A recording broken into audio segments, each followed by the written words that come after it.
Elections வந்து அந்த one nation one election வந்து இந்தியா மாதிரியான பெரிய கண்ட்ரியில் வந்து அதெல்லாம் நடைமுறை சாத்தியங்கள் வந்து ரொம்ப ரொம்ப கஷ்டம். அது வந்து மக்களுடைய உண்மையான ஜனநாயக உணர்வை பிரதிபலிக்கிற மாதிரியான விளைவுகளை வந்து அது உண்டாக்காது. அதுதான் அடிப்படையான விஷயம். ஏன்னா ஒவ்வொரு எலெக்ஷனையும் ஒரு கேரக்டர் இருக்குது. அந்த கேரக்டரை மீறி நீங்கள் ஒரே நேரத்தில் நடத்தினீங்கன்னா, ஏன்னா உள்ளாட்சி தேர்தலில் சேர்த்துருக்காங்க. உள்ளாட்சி, எம்எல்ஏ, எம்பி எல்லாமே சேர்க்குறாங்க.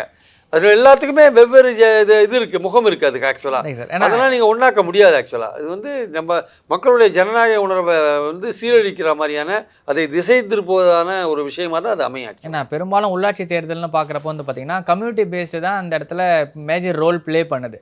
கேண்டிடேட் ஆகட்டும் சரி, பார்ட்டிஸ் ஆகட்டும் சரி, அந்த ஒரு உள்ளாட்சியை பொறுத்த வரைக்கும் கம்யூனிட்டி பேஸ்டு தான்.